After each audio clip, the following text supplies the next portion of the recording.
Menyamakan rekor sang legenda Jorge Lorenzo dengan 114 podium. Marc Marquez sudah mendominasi padahal dia masih jauh dari limitnya.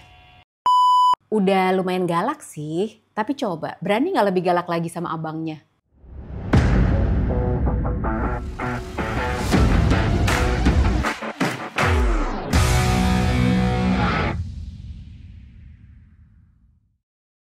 Hai, selamat datang di Pedok Talk. Ini adalah review untuk race. Udah nonton belum yang sprint kemarin? Udah tayang loh. Jadi kalau kalian belum nonton review untuk sprint di Qatar GP, silakan nonton dulu.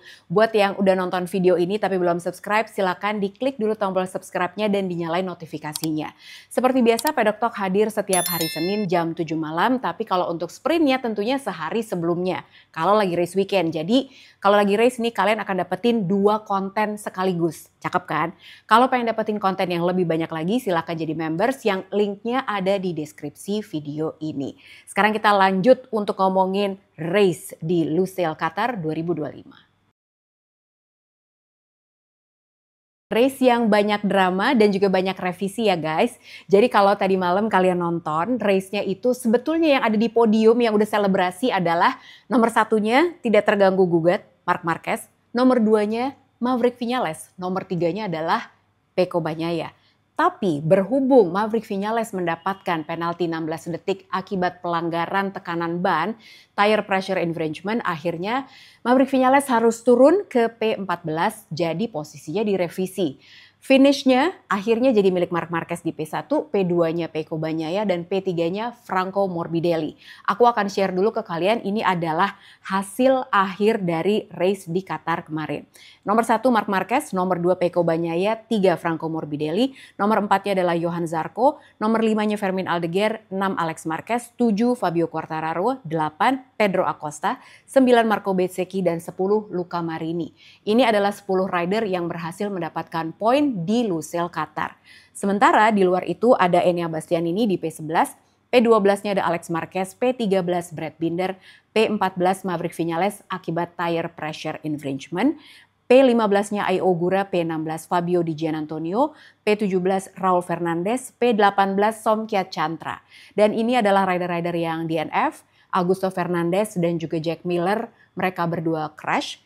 Ada Joan Mir yang sempat terjadi kontak dengan Fabio Di Giannantonio yang akhirnya menimbulkan kerusakan pada RC213V-nya dan memutuskan untuk retire. Dan tentunya ada crash yang membuat kita semua ngerasa sedih banget juga Jorge Martin karena dia baru aja comeback setelah mengalami injury di awal musim, bahkan dia nggak bisa ikutan race pembuka di Buriram di Argentina dan juga kemarin di Circuit of the Americas. Tadi malam mengalami crash lagi dan ini ada impact dengan Fabio Di Giannantonio juga. Makanya Jorge Martin berdasarkan informasi yang diberikan oleh Aprilia Racing Team mengalami 6 fracture di bagian ribs. Dan sampai saat ini Jorge Martin masih berada di rumah sakit di Doha, Qatar untuk dilakukan observasi lebih lanjut. Dan belum ada informasi dari Aprilia apakah Jorge Martin akan bisa race di Jerez atau enggak. Tapi kalau melihat kondisinya sepertinya sih Jorge Martin kemungkinan besar akan absen lagi di seri Jerez tanggal 25 sampai 27 April mendatang. Race di Lusail Qatar ini bisa dibilang sangat menyenangkan untuk dilihat karena tengah malam kita butuh yang seger-seger ya. Kalau race-nya membosankan ya itu agak berat juga buat buka mata. Race-nya dimulai dengan adanya kontak antara kakak beradik yaitu Alex Marquez dan juga Marc Marquez. Jadi Marc Marquez sebetulnya start dengan cukup bagus. Alex Marquez juga mendekat dan terlalu dekat sampai dicium motornya dan akhirnya Marc Marquez pun kehilangan fairing bagian belakang motornya, bahkan Alex Marquez pun juga gitu ya. Di bagian depan kiri motornya Alex Marquez itu fairingnya juga copot. Nah setelah ini kejadian ini digunakan oleh Franco Morbidelli untuk overtake. Nah di situ beberapa lap Franco Morbidelli sempat leading juga. Tapi disinilah hebatnya seorang Marc Marquez. Jadi dia tuh sabar aja karena dia tahu banget bahwa memang sirkuit Lusail Qatar ini permukaannya sangat abrasif. Makanya siapa yang berhasil memanage ban dengan baik itu pasti akan bisa melakukan race dengan sangat aman dan punya hasil yang sangat baik sampai race-nya selesai. Kemudian kita juga lihat Pecco Bagnaia yang kemarin setelah sprint begitu dia ditanya Jadi gimana strateginya? Dia bilang, oke, aku akan overtake 10 rider di satu lap. Peko bisa aja. Tapi bener sih, bukan 10, tapi ada 6. Tapi dalam satu lap dia melakukan recovery yang sangat baik sekali dan recovery-nya Peko overall sangat bagus ya. Dari P11 start di row keempat, tapi dia berhasil finish di P3, setelah direvisi dia di P2. Ada beberapa kontak yang terjadi, di antaranya ada Alex Marquez lagi yang kali ini kontaknya dengan Fabio Di Giannantonio, dan akibat kontak ini akhirnya Alex Marquez diberikan long lap penalty. Dan di sini DJ juga bilang ini gara-gara kontak sama Alex Marquez, ini race gue jadi berantakan. Emang iya, dan Alex Marquez mengakui itu dan dia bilang ya emang gue yang salah sih. Jadi ini juga sebuah pujian untuk FIM Stewards yang memberikan penalti berdasarkan alasannya yang sangat jelas sampai akhirnya rider-rider ini pun juga paham apa yang dilakukan dan menerima konsekuensinya, menerima penalti yang diberikan kepada mereka. Di sisi lain, Di juga melakukan kontak dengan Joan Mir sampai motornya Joan Mir itu rusak. Dan Di pun juga mendapatkan penalti dari FIM Stewards. Penaltinya adalah drop one position. Jadi Di ini dianggap melakukan overtaking yang agresif dan mendapatkan keuntungan dari situ. Makanya akhirnya dia harus turun lagi ke posisi semula. Salah satu hal yang menjadi highlights penting di race Lusail Qatar 2025 ini adalah performa Maverick Viñales yang luar biasa banget dan yakin banget nggak ada yang nyangka Viñales tuh bisa sekompetitif ini. Tadi malam siapa yang nyangka Maverick Viñales bisa fight sama Ducati, ya kan? Dan aku kemarin juga sempat lihat Maverick Viñales bisa outbreak Marc Marquez. Padahal sebetulnya Maverick Viñales itu udah sempat bilang bahwa gue itu harus menemukan cara pengereman yang lebih efektif untuk RC16 karena itulah bagian yang gue sebenarnya masih belum bisa. Jadi perlu teknik yang berbeda untuk melakukan pengereman di RC16 dibandingkan dengan Aprilia yang dia kendarai tahun lalu. Tapi tadi malam tuh luar biasa banget. Sampai akhirnya yaitu ya masalahnya adalah ban. Karena seperti yang aku bilang di konten kemarin waktu sprint, memang KTM ini gampang banget habis bannya karena mereka itu banyak spinning, terutama begitu keluar dari corner itu mereka memang belum punya solusi gimana untuk menghentikan vibrationnya, gimana caranya supaya nggak terlalu banyak spinning.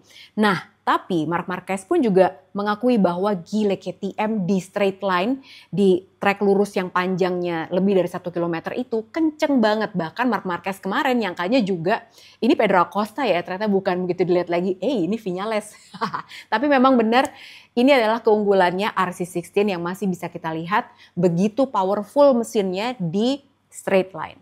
Yang sangat disayangkan adalah Fabio Quartararo yang berhasil start di front row di P3, di mana ini sangat jarang terjadi, tapi ya karena memang sekompetitif itu sih ya di MotoGP dan start masuk ke tikungan 1 itu di Lusail Qatar memang sangat tricky dan sangat sulit.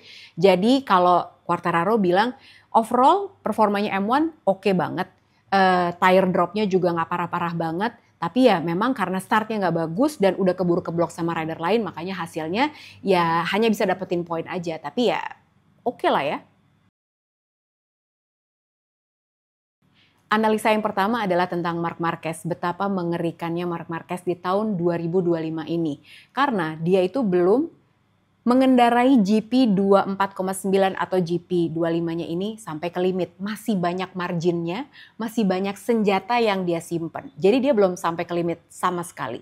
Nah, ini juga ditambah dengan kemampuannya Marc Marquez untuk bisa mengamati rider lain. Terbukti waktu dia ngomongin tentang Franco Morbidelli.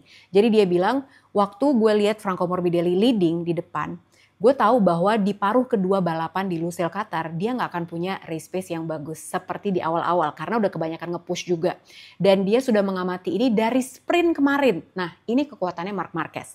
Karena dia bukan hanya bisa memanage motornya, bannya dia sendiri, tapi dia juga mengamati rider lain. Dan ini juga dilakukan sih sama rider-rider yang lain juga. Maksudnya mereka juga sepinter itu memang ridernya MotoGP. Jadi mereka itu bukan cuma ngelihat dirinya sendiri, tapi ngelihat oh ini kayaknya lawan gue kesulitan di sini ya. Dan itulah yang digunakan sama mereka untuk mengambil kesempatan untuk melakukan penyerangan. Dan ternyata benar, Marc Marquez memang menyimpan ban. Dia bilang bahwa oke, aku udah tahu Morbidelli seperti apa, aku overtake. Dia juga tahu di saat Viñales ada di depan dia simpen aja bannya dan dia tahu dia tungguin terus sampai Maverick Viñales ini memang bannya udah mulai habis. Dan akhirnya dia simpen bannya dan dia baru melakukan penyerangan pada saat terakhir. Untuk Pecco Bagnaia performanya bisa dibilang bagus tapi masih terjebak dalam pola lama tetep. Tapi gini ya, mungkin nanti kalau kita masuk ke Jerez tanggal 25 sampai 27, ini kan udah masuk ke seri Eropa dan alhamdulillah kita nggak begadang lagi guys.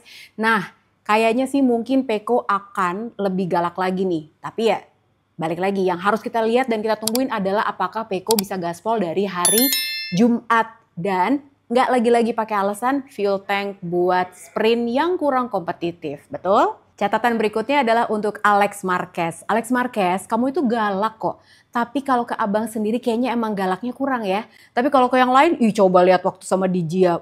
Galak banget.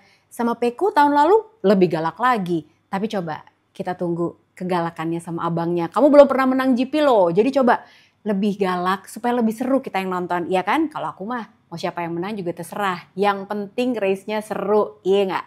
Kalau yang ini sebetulnya lebih ke apresiasi untuk Maverick Viñales yang tetap punya semangat positif dalam menaklukkan RC16. Karena kita sama-sama tahu ini bukan motor yang gampang. Bahkan Brad Binder aja bilang bahwa gila ini tahun 2025 ini RC16 kenapa jadi begini. Jadi sangat tidak kompetitif. Bahkan Pedro Acosta yang tahun 2024 benar-benar sangat kompetitif. Tapi tahun ini tuh melempem. Karena memang sebetulnya paket dari RC16 ini sendiri memang diutak-atik, makanya akhirnya front end-nya yang udah dapet nih di tahun 2024 kemarin jadi hilang di tahun 2025 ini. Tapi Maverick Viñales hebatnya adalah dia tahu dengan segala masalah RC16 ini, tapi dia tetap berusaha dan dia coba cari caranya gimana gue bisa menghandle masalah ini, menghandle RC16 ini dengan skill yang gue punya. Nah, itu sebetulnya yang layak diapresiasi dan itu bisa jadi inspirasi juga sih buat kita ya. Jadi kalau mentok ada masalah, kita cari caranya gimana supaya bisa menyelesaikan masalah itu, bukan cuma ngeluh aja. Untuk Honda sendiri sebetulnya masih dibilang sesuai dengan target dan kita menunggu banget apa yang akan mereka lakukan di Jerez, terutama nanti di tesnya apakah mereka akan memiliki solusi di mana sekarang masalahnya Honda itu adalah masih di top speed. Jadi mereka itu perlu mesin yang lebih powerful sekitar kayaknya nambahin 5-7 km per jam lagi. Jadi nanti tuh di tes di Jerez kayaknya akan dicoba macam-macam. Untuk Yamaha pun juga kita tunggu di Jerez apakah mereka akan melakukan sesuatu yang berbeda. Atau mungkin V4-nya akan dikeluarkan di Jerez. Mungkin, pokoknya tungguin aja nanti akan aku infoin di Paddock Talk. Nah, catatan yang terakhir adalah untuk Aprilia. Aprilia ini kemarin sebetulnya kita ngelihat ada Ai Ogura yang bisa melakukan overtake dengan sangat baik. Tapi lagi-lagi sepertinya memang sirkuit Lusail yang sangat abrasif ini tidak bisa mengeluarkan potensi optimal dari Aprilia. Kita lihat apakah nanti di Eropa, biasanya nih Aprilia ini juga kalau lagi flyaway rounds itu agak-agak kerepotan, tapi di saat masuk ke seri Eropa sepertinya mereka akan lebih siap. Secara logistik mungkin, secara tim sepertinya ya. Kita tinggal tunggu apa yang akan terjadi di sirkuit Lusail Qatar. Ini adalah klasemen sementara sampai race di Lusail Qatar seri keempat. Marc Marquez memimpin klasemen dengan raihan 123 poin. Alex Marquez jadi ada di posisi kedua dengan 106 poin, selisih 17 poin dengan Marc Marquez. Pecco Bagnaia ada di posisi ketiga dengan 97 poin, selisihnya dengan Marc Marquez 26 poin. Di posisi keempat ada Morbidelli, 5 Dijia, 6 Johan Zarco, 7 Marco Bezzecchi, 8 Fabio Quartararo, 9 Ai Ogura, dan 10 Luca Marini. Race selanjutnya adalah seri kelima yang akan berlangsung di sirkuit Jerez Spanyol tanggal 25 sampai 27 April 2025. Terima kasih banyak buat yang udah nonton Paddock Talk hari ini. Jangan lupa buat di like, di komen, dan juga di share konten ini ke teman-teman kalian yang lain. Kalau pengen jadi members, linknya ada di deskripsi video ini. Jangan lupa juga buat mampir-mampir ke paddocktalk.net kalau pengen baca-baca berita tentang MotoGP yang singkat dan juga ringkes. Kita akan ketemu lagi minggu depan setiap hari Senin jam 7 malam. Pokoknya saatnya kalian buat pantau Paddock Talk aja, nggak usah yang lain. Oke, aku Lucy Wiryono, terima kasih banyak. Bye. Mwah.